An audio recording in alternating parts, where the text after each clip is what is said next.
Good morning, જય દ્વારકાધીશ. કેમ છો યુટ્યુબ અને ઇન્સ્ટા ફેમિલી? ને અટાણા સવારના વાગ્યા છે કંઈક 7:30-8નો ટાઈમ થયો.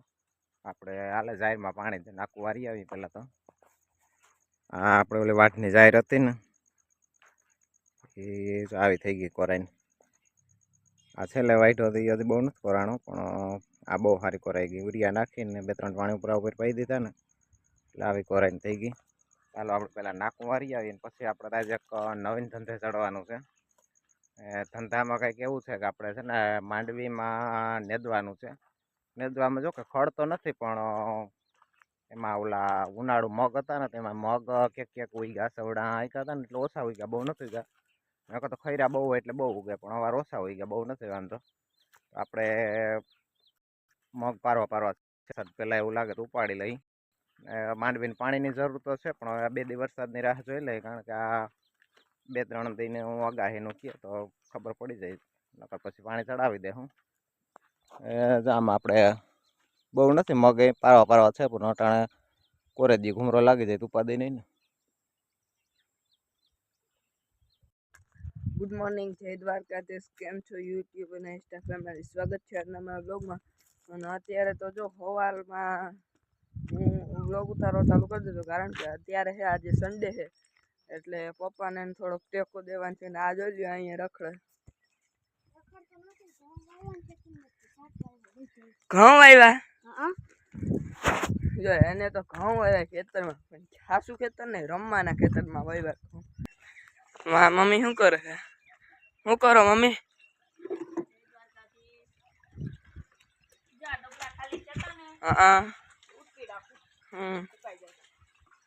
વરસાદ થાય તો સુકાય નહીં.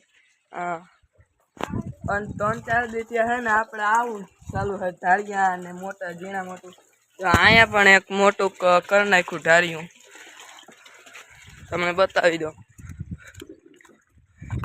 આ વાંડી છે એ ઓલા પિલોર આગળ હતી ને આ લઈ લીધી, કારણ કે માલને ખોટા બાયણે કાઢવાને.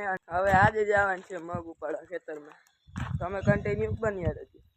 અને હા, દાદા એ રીતે રામ રામ કરી દો. કા બાપા?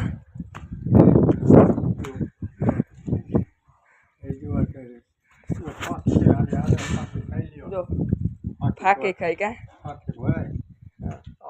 તમારે ખાવી પાકી? એક તો એક પાકવા માંડ્યા જામફળ. કેરીની સીઝન પૂરી થઈ તો જામફળ ચાલુ થઈ ગયા. હાલો ખાવા. હાલો તો હવે છે ને આપણે તૈયાર થઈ ગયો, કારણ કે બહાર જઈને તૈયાર થાય તો બધા આપણે ખેતરનું કામ કરવા વરગી તો તૈયાર થવું પડે, તો લુગડા બદલાવીને તૈયાર થાય. અને હવે આપણે આમાં વરગવાનું છે મગ ઉપાડવા. હાલો ધીરે ધીરે વર્ગી જાય. એ પહેલાં તમને છે ને બતાવી દો. જાય આપણે ઓલા તરબૂચ ખાતા હતા ને એના બી અહીં નાખ્યા હતા, તો ઉગી ગયા હતા. એવડા તરબૂચ થઈ ગયા.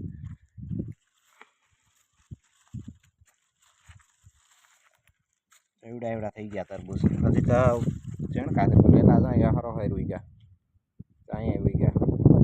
આ માંડવીમાં પાણી જેડા રાખે ને તે હરોહેર ઉગી ગયા પેલા. હાલો હવે આપણે વર્ગી જાય મગ ઉપાડવા.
મને નથી કીધું હો હજી.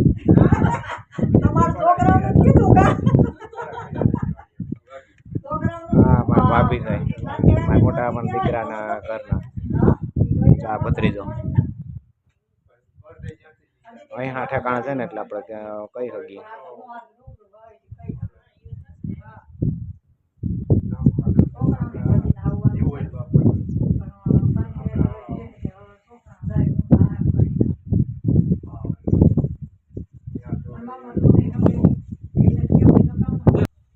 હાલો તો 3:30-4નો ટાઈમ થયો ને આપણે ચા પાણી પી લીધા બધાય અને હવે જવાનું છે પાછું અટાણે મગ ઉપાડો. બપોર પહેલાં તો 11:15 જેવો ટાઈમ થયો હતા તો મારા ભાભી ને ભત્રીજોને આવી ગયા એટલે આપણે ઘરે વયા ગયા હતા. તે 12:30 જેવું તો થઈ ગયું હતું, બધા બેઠા હતા. તો અટાણે આપણે પાછા જઈએ ઘડીક અને મિતને તો થોડું બધું લેસન કરવાનું છે એટલે મિત થોડીક વાર પછી આવીએ અને અમે 2 જણા જઈએ હતી ઘડીક નદીએ ને માંડવી કે લંકાએ સારી પણ હવે અને વરસાદ નહીં અહીંયા ક્યાંય હજી તો આમ કંઈ ઈંધાણ નથી. જો